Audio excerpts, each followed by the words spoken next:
TV, आईना सच का।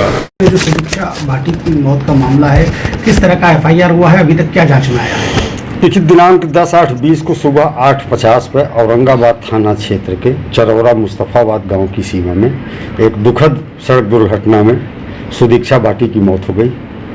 और उस समय उनका चचेरा भाई गाड़ी चला रहा था, जिसका नाम निगम भाटी है। मोटरसाइकिल स्प्लेंडर थी।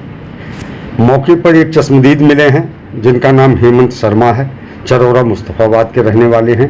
इनका कहना था कि सामने से आ रहे दूध के टैंकर के कारण बुलेट सवार ने अपनी ब्रेक मारा और फिर पीछे से आकर के जिस मोटरसाइकिल से सुदीक्षा भाटी थी वो बुलेट में टकराई और एक्सीडेंट हुआ। सिर में हेड इंजरी आने के कारण उनकी डेथ हो गई। उनका चचेरा भाई जो था उसे बहुत मामूली चोटें आईं और हॉस्पिटल में उसे तत्काल भेजा गया पुलिस के द्वारा। हॉस्पिटल पर जो बयान उसके भाई से लिया गया, पिता जितेंद्र भाटी हैं उस लड़की के, और चचेरा भाई निगम भाटी जो था उसने जो बयान शुरुआती दौर में दिया उसमें न तो छेड़छाड़ की किसी घटना का उल्लेख था, बल्कि बस केवल इतना था कि सामने से ब्रेक लगने के कारण फिसल गया, फिसलने से मोटरसाइकिल गिर गई और बहन की चोट लगने से मौत हो गई। भाई ने एक तहरीर भी लिखी, लेकिन फिर थोड़ी देर बाद उसने कहा कि जब परिवार वाले आ जाएंगे तो तहरीर देंगे, इसलिए अपनी तहरीर वापस ले ली। उसमें भी उसने किसी प्रकार की छेड़खानी या अन्य किसी विवाद की कोई न तो आशंका जाहिर की थी, न उस बात को बताया था। 100 पंचायतनामा पोस्टमार्टम के बाद वो लोग अपने घर ले गए। दादरी क्षेत्र के रहने वाले हैं, थाना बादलपुर में उनका घर है, डेयरी स्कैनर। इसके बाद लड़की के मामा से एक तहरीर प्राप्त की गई। उस तहरीर में भी छेड़छाड़ का कोई उल्लेख नहीं था, लेकिन पुलिस ने जानबूझ करके उस तहरीर पर मुकदमा इसलिए नहीं लिखा कि हो सकता है परिवार वाले इस बात पे आपत्ति करें कि मामा लोकल थे। पुलिस ने प्रेशर में लेकर के तहरीर लिखवा ली होगी, इसलिए परिवारीजनों की तहरीर का इंतजार किया जा रहा था। बादलपुर अपने गांव डेयरी स्कैनर पहुंचने के बाद ऐसा प्रतीत होता है कतिपय लोगों द्वारा इस मामले को ट्विस्ट किया गया, और चूँकि लड़की बड़े पैकेज पे स्कॉलरशिप पर थी, लोगों के दिमाग में बीमार की बात आई। जो लड़का मोटरसाइकिल चला रहा था वो भी हाई स्कूल पास किया है, संभवतः नाबालिग है। तो लोगों ने यह बताना शुरू किया कि लड़की के चाचा मोटरसाइकिल चला रहे थे।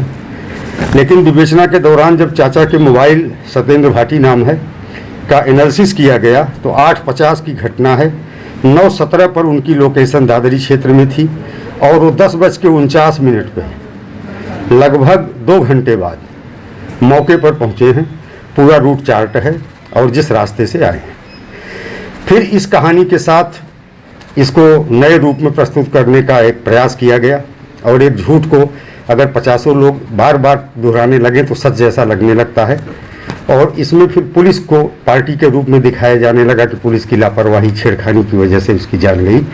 अब तक की जांच में और जो चश्मदीद है उसके बयान में कहीं से भी इस बात की पुष्टि नहीं हो पाई है कि किसी तरह का कोई छेड़खानी का प्रकरण था। तीसरी तहरीर उसके पिता के द्वारा दी गई, जिसके आधार पर मुकदमा दर्ज किया गया है। और मुकदमा जो तहरीर है उसके आधार पर जो धाराएं बन रही थी उन्हीं धाराओं में पंजीकृत किया गया है। हमारी 5 टीमें वर्कआउट कर रही हैं, काम कर रही हैं इस पर, ताकि सही अभियुक्त को लाया जा सके, वस्तुस्थिति से लोगों को अवगत कराया जा सके।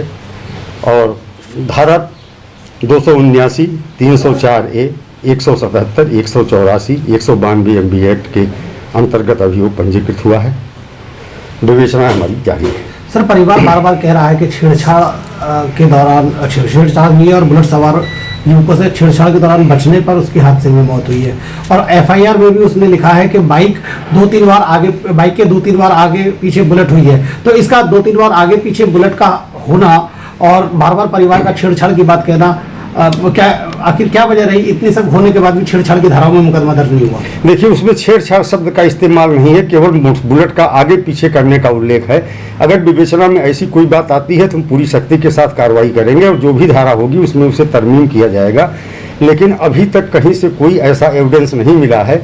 और जो चश्मदीद वास्तविक आदमी लड़का साथ में था मृतका के, उसने भी इस बात का उल्लेख नहीं किया था। हम डेली अपराध दर्ज करते हैं, हत्या और गंभीरतम धाराओं के अपराध पंजीकृत करते हैं। एक बच्ची जो बहुत होनहार थी, जिसकी मृत्यु को लेकर के हम सबको बहुत पीड़ा है, उसकी मृत्यु पे आखिर पुलिस क्यों छुपाना चाहेगी। तो इसलिए इसमें कोई पुलिस का मोटिव इंटेंशन नहीं है। हम पूरा पुलिस परिवार उस बच्ची और उसके परिवार के साथ है, और अगर रंच मात्र भी इसमें सत्यता पाई जाती है तो हम पूरी वैधानिक कार्रवाई करेंगे। हमारे लिए छेड़छाड़ की धारा कोई गंभीर धारा नहीं है। हम लोग तो नित्य प्रति तमाम स्थानों पर बड़ी बड़ी धाराओं में मुकदमे दर्ज करते हैं। इसलिए मैं सबसे अपील करना चाहूँगा कि सत्य को ट्विस्ट करके प्रस्तुत करने का प्रयास न किया जाए। पुलिस बड़ी निष्ठा के साथ, ईमानदारी के साथ, निष्पक्षता के साथ पूरे प्रकरण में काम कर रही है, और उस अज्ञात अभियुक्त को पुलिस जानती ही नहीं जिसको बचाने की बात कोई सोच सकता है। तो जिसे हम जानते नहीं, आखिर उस अज्ञात व्यक्ति के लिए हम तथ्यों को क्यों छुपाएंगे। सर कुछ लोग लिए गए क्या हिरासत में तक जब पूछताछ के लिए? उन्हें वो हमारी टीमें लगातार प्रयास कर रही हैं। जितनी बुलेट मोटरसाइकिलें इलाके में हैं उन सबका